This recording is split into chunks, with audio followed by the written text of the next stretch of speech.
আসসালামু আলাইকুম ভিউয়ার্স, আপনারা জানেন কি ইফতার নিয়ে এক আল্লাহর ওলির ঘটনা? যদি ঘটনাটি না জেনে থাকেন তো জেনে নিন আজকের এই ভিডিওতে। এবং আমাদের প্রিয় মিজানুর রহমান আজারি হুজুর কি বলছেন, চলুন ওনার কাছ থেকে শুনে নেওয়া যাক। আল্লাহ বলে, কিরে ফেরেশতারা, ঘটনা কি? এত খাবার কেন? আল্লাহ রোজা রাখছে। কি চায়? আল্লাহ ক্ষমা চায়। তো খায় না যে তৃষ্ণার, তো আল্লাহ আপনার ভয়। আমারা দেখছে না, আল্লাহ আপনারা দেখে নাই। জান্নাত দেখে নাই, আমার জাহান্নাম দেখেছে। আল্লাহ কিন্তু জানে, তারপরে ফেরেশতাদের মুখ থেকে বের করা হবে। সুবহানাল্লাহ পড়েন। আমার জাহান্নাম দেখেছি কিনা বলো। ফেরেশতারা বলে, না জাহান্নাম দেখে নাই। আমার জান্নাত দেখেছে কিনা বলো। জান্নাতও দেখে নাই, কিছুই দেখে নাই, আপনারেও দেখে নাই। আল্লাহ এবার খুশি হয়ে যাবে। আমার খুশির জন্য আমার ভয়ে তৃষ্ণার্ত ক্ষুধার্ত সামনে খাবার হাত বাড়ালেই খেতে পারে, গ্লাসটা তুললেই পান করতে পারে, আমার ভয়ে খায় না। আমার ক্ষমা চায়, আমার কাছে ক্ষমা প্রার্থনা করে। এখন আমার বান্দা যা দোয়া করবে, বান্দার সব দোয়া আমি কবুল করে নেব। ইফতারের আগ মুহূর্তে দোয়া করবেন, বাইনাল আযানি ওয়াল ইকামা।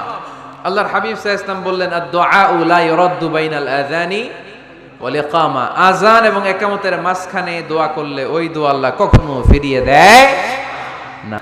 এরপর আল্লাহর হাবিব বললেন, দুবুরাস সালাওয়াতিল মাকতুবা। প্রত্যেক ফরজ সালাতের পরে আমরা যে আল্লাহর কাছে দোয়া করি, ওই দোয়া কবুল করে কে? তাসবিহ পড়বেন আগে, এরপরে দোয়া। ওইটা তাসবিহ পড়ে এরপরে দোয়া করেন, কবুল হবে। আয়াতুল কুরসি পড়বেন, কবুল করে নিবে কে?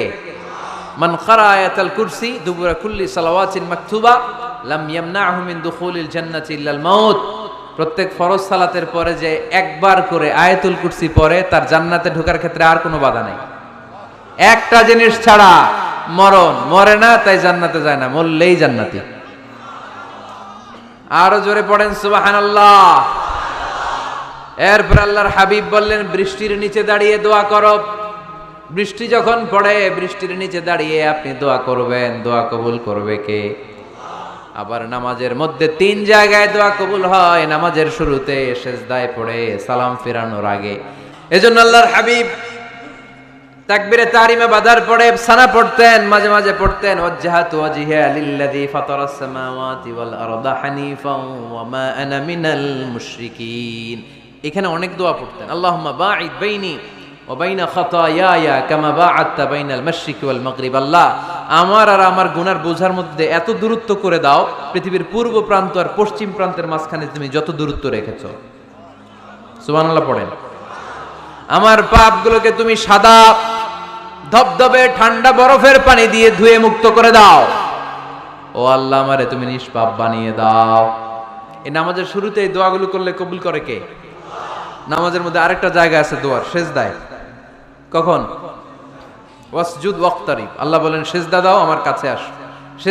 সর্বশেষ সালাম ফিরানোর আগে দোয়া করলে কবুল করে কে? লা ইউসাল্লিমান্না আহাদুকুম হাত্তা ইয়াতাআওয়াদা আন আরবা। 4টা জিনিস থেকে পানাহ না আছে আমার কোন উম্মত যেন সালাম না ফিরায়।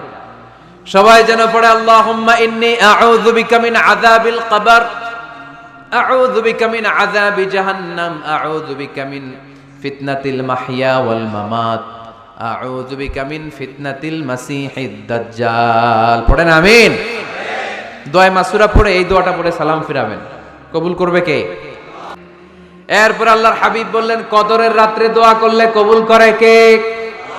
21, 23, 25, 27, 29 এই 5টা বেজোর রাতে, যে কোনো রাতে কদর হয়ে যেতে পারে। এরপর আল্লাহর হাবিব বললেন, কেউ যদি কোরআন খতম করে, কোরআন খতমের পরে যে ব্যক্তি দোয়া করবে, তার দোয়াটা কবুল করে কে? মান খাতামাল কোরআন ফালাহু দাওয়া মুস্তাজাবা। কোরআন খতম করার পরে দোয়া করলে আল্লাহ দোয়া কবুল করে। হজের ময়দানে দোয়া করলে কবুল করে কে? আরাফাতের ময়দানে দোয়া কবুল হয়। তাওয়াফ করা অবস্থায় দোয়া করলে কবুল হয়। জামজামের পানি খেয়ে, মা উ জামজাম লিমা শুরিবালা, যেই নিয়তে জামজামের পানি খায় ওই নিয়ত কবুল করে কে? মুজদালিফায় দোয়া আল্লাহ কবুল করেন, মাতাফে কবুল করেন, মুলতাজামে কবুল করেন। কাবা ঘরের হাজরে আসওয়াদের কর্নার, কাবা ঘরের দরজা, 2 জায়গার মাঝখানে একটা জায়গা আছে, এটার নাম মুলতাজাম। এইখানে হয় ধাক্কা ধাক্কি। সুযোগ হলে ওইখানে দাঁড়িয়ে ওইখানে টাচ করে শরীর লাগিয়ে দোয়া করবেন, কবুল করবে কে? আবার দোয়া যখন করবেন আল্লাহর নামগুলো উচ্চারণ করে দোয়া করবেন। আল্লাহর অনেকগুলো সুন্দর নাম আছে না নাই? ইন্নালিল্লাহি 99 ইসমা, আল্লাহর রয়েছে 99টা সুন্দর সুন্দর নাম। এই নামগুলো যে মুখস্থ করবে, নামের হক যেই ব্যক্তি আদায় করবে, তারে জান্নাতের মালিক বানায় দিবে কে? দোয়া যখন করবেন আল্লাহর আসমাউল্লাহিল হুসনা গুলো বলে বলে আল্লাহরে ডাকবেন। আল্লাহর একটা সুন্দর নাম আছে আর রহমান। কি নাম? মানে দয়ালু। রহমান মানে কি? দয়াময়। রহমান শেখালেন কোরআন, বানালেন ইনসান, শেখালেন বায়ান। দয়াময় রহমান শেখালেন কোরআন, বানালেন ইনসান, শেখালেন বায়ান। দয়াময় রহমান শেখালেন কোরআন, বানালেন ইনসান, শেখালেন বায়ান। সুবহানাল্লাহ পড়ে। দয়াময় মেহেরবান, তিনি রহমান। এজন্য দোয়ার শুরুতে তারা ডাকেন, বলেন ইয়া রহমান। সবাই পড়েন ইয়া রহমান, ইয়া রহিম, ইয়া গফুর, ইয়া গফফার, ইয়া সত্তার, ইয়া জব্বার।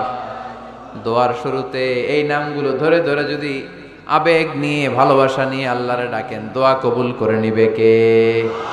এরপরে সম্মিলিত যদি দোয়া হয়, যিনি দোয়া করবেন তার প্রতিটা দোয়ার পরে আমিন বলা সুন্নাহ। যদি কেউ দোয়া করে রব্বানা আতিনা ফিদ দুনিয়া হাসানা ওয়া ফিল আখিরাতি হাসানা ওয়া কিনা আযাবান নার, তখন সবাই কি বলবেন? আমিন। এরপরে দোয়ার পরে মুখের মধ্যে হাত দুইটা দিয়ে মাসে করা সুন্নাত। করেন তো? কারণ রাসূলুল্লাহ সাল্লাল্লাহু আলাইহি ওয়াসাল্লাম ইযা রাফা'a ইয়াদাইহি ফিদ দুআ লাম ইয়াহুত্তাহুমা ইল্লা মাসাহা বিহিমা ওয়াজহা। আল্লাহর হাবিব সাল্লাল্লাহু আলাইহি ওয়াসাল্লাম যখন দোয়ায় হাত তুলতেন, ওই হাত দুইটা মুখের মধ্যে মাসেহ না করে নিচে নামাতেন না। ভিডিওটি ভালো লাগলে লাইক, কমেন্ট, শেয়ার করবেন এবং নিত্য নতুন ভিডিও পেতে আমাদের চ্যানেলটিকে সাবস্ক্রাইব করে দেবেন এবং পাশে থাকা বেল আইকনটিতে ক্লিক করে দেবেন।